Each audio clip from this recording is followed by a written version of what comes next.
You spent a year delivering. Projects finished on time. Problems solved before they escalated. Numbers up. You walked into your performance review with a quiet confidence. Not arrogance, just the reasonable expectation that the work would speak for itself. And then you sat down, and what you heard didn't match the year you actually had. The rating was lower than you expected. The feedback referenced something from 8 months ago that nobody mentioned at the time. It would have been useful to mention.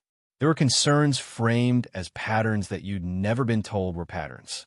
And the overall picture painted of you was someone you didn't quite recognize. Not wrong exactly, but distorted, like a photograph taken from an angle that emphasized one thing and cut out everything else.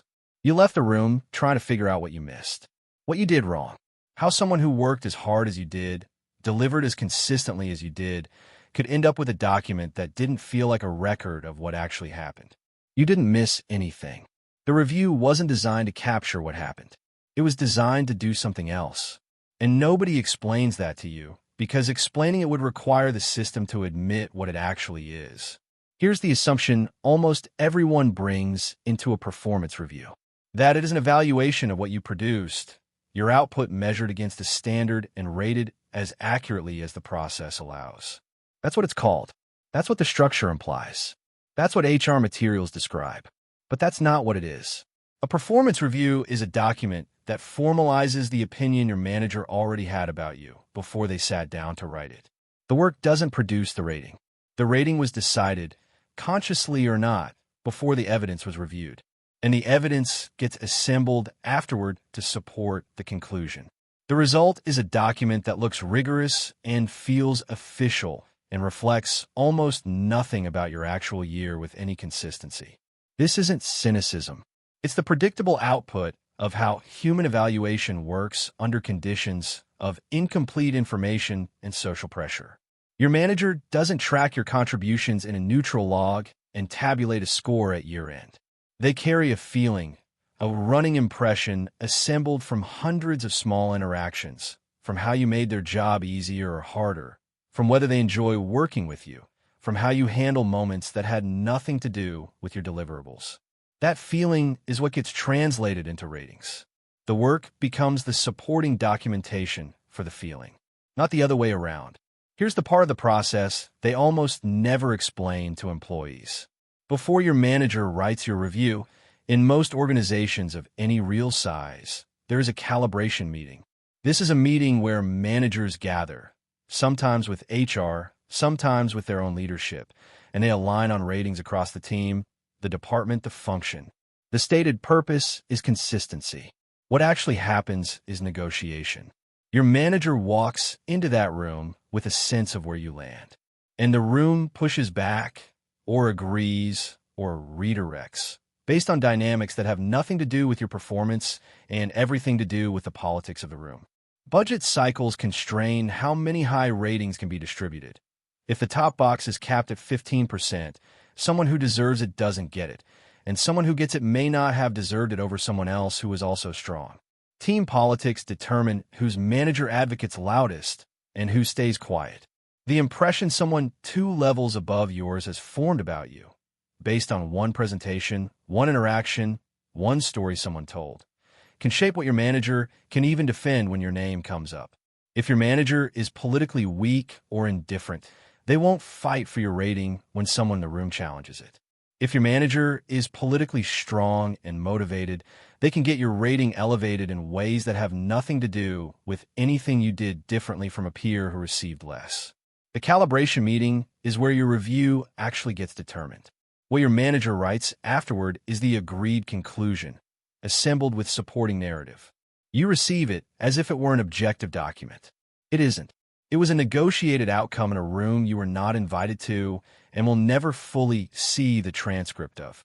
Even within your manager's own private assessment, before the calibration room, the review is distorted by a bias that is never disclosed.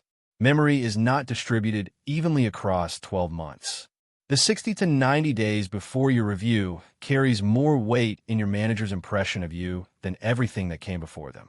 Not because your manager decided that intentionally, because that is how human memory works. Recent experiences feel more vivid, more representative, more like the truth of who you are than events that happened 9 months ago. This means you can have 10 months of strong, consistent delivery followed by 2 months of lower output. A hard project, a strain period, a stretch where you were covering for someone who left, and the review you receive will feel like those 2 months were the whole year. And the inverse is equally true. A slow start followed by a strong final quarter produces a review that reads as though the whole year was the final quarter. Neither version is accurate. Both feel like they are. Most employees don't know this, so they don't account for it. They assume the full year is weighted equally. It isn't. The quarter before your review is worth more than the 3 that came before it. The person who understands this manages their output and visibility accordingly, especially in the final stretch. Not to perform for evaluation, but because the evaluation window is real and narrow, and most people step into it unprepared. The first practical implication is that your review is not written in December. It is written in January, in March, in every interaction across the year. The feeling your manager carries about you is assembled continuously, which means managing it is a year-round activity, not a fourth quarter one. Consistent updates that make your work visible to your manager. Interactions that build genuine goodwill, not performance.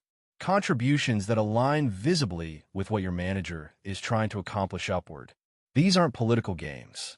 They're the actual inputs into the document that ends up on your record. Second, document your own year independently of your manager's account. Know your actual record before you walk into the review room. The projects delivered, the problems solved, the contributions that happened outside the formal goal structure. Because the review conversation is the one formal moment you have to add context, to name work that was omitted, to push back on a characterization that doesn't match what actually happened. Most people walk in hoping the manager got it right. The person who tracked their own year walks in with something more useful than hope. Third, understand that the calibration room exists and that your manager is your representative in it. Give them material to work with. Make sure they have a clear, specific story for your contributions. Not just that you worked hard, but what specifically you delivered and why it mattered. If your manager walks into calibration without a clear case for you, the room will construct one from whatever impression it already has. You will not be there to correct it. The story you help your manager tell about you in that room is the one that ends up in your file. You walked out of that review feeling like the document described someone adjacent to you, but not quite you. And you were right. It did. The review described the person your manager had concluded you were. The impression built from 12 months of interactions, filtered through their own interests, calibrated against the political dynamics of a room you never entered. Your actual year, the work you did, the problems you solved, the contributions that didn't make it into the document, that year happened. It was real.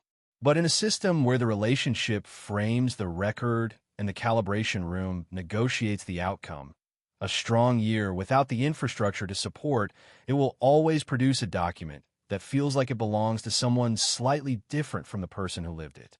You don't have to accept that as permanent, but you have to stop expecting the system to see you accurately by default. It won't. Not because everyone in it is acting in bad faith, because the system wasn't designed for accuracy.